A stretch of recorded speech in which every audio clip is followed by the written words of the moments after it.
இவ்வளோ நல்ல விஷயங்கள் பண்ணியிருப்பீங்க உங்களோட ஆட்சியில. ஆனா உங்களுக்கு பயங்கரமா யங்ஸ்டர்ஸ் மத்தியில ஒரு பயங்கரமான ஒரு சப்போர்ட் உங்களுக்கு இருக்கிறது காரணம் கொரோனால ஆல் பாஸ் நீங்க சொன்னதா.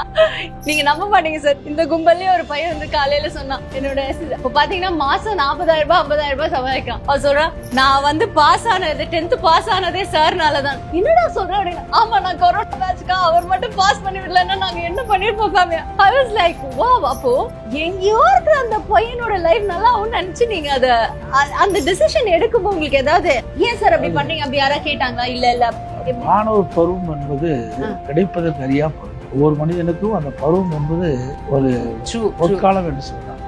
அந்த காலகட்டத்தில் இப்படி கொரோனா வந்து இடையூறு மன உளைச்சல் ஏற்படும். ஓராண்டு அவர்களுக்கு ஏன்னா இருக்கும். இந்த மன உளைச்சல் வந்து அவர்களுக்கு ஆறுதல் கிடைக்க வேண்டும் என்ற அடிப்படையில் தான் அவர்கள் கல்வி எந்த நிலையிலும் பாதிக்கக்கூடாது என்ற அடிப்படையில் தான் நாங்கள் இந்த மாணவர்களுக்கு ஆல் பாஸ் பண்ணோம். கல்லூரி மாணவர்களுக்கு ஆன்லைனில் வகுப்பு நடத்தி ஆன்லைன்லேயே தேர்ந்தெடுத்து அவர்களும் தேர்ச்சி பெற்றாங்க. ஒரு மாணவ பருவம் என்பது வாழ்க்கையில் முதல் ஸ்டெப். படிக்கட்டில் உயர் படிப்பு படிக்கிறதுக்கு படிக்கட்டில் முதல் படிக்கட்டு ஏற்பட்டார். அதில் அவர்கள் மனம் தளராமல் இருக்க வேண்டும் என்ற அடிப்படையில் தான் இந்த ஆல் பாஸ் பண்ணுறோம்.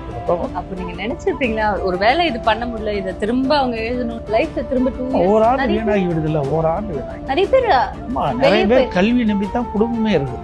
பல குடும்பம் கல்வி நம்பித்தான் இருக்கு. இன்றைக்கு கல்வி என்பது ஒரு மனிதனுக்கு கண் போன்றது. கல்வி கிடைப்பது வந்து ஒரு அரிது. அதுவும் இப்படிப்பட்ட ஒரு சோதனையான நேரத்தில் அவர்கள் பாதிப்பு ஏற்படுகின்ற பொழுது மனத்தளர்வு ஏற்படும். அதெல்லாம் இருக்கக்கூடாது என்ற அடிப்படையில் தான் நாங்கள் முடிவுக்கு வந்து இதை நாங்கள் அறிவிச்சோம்.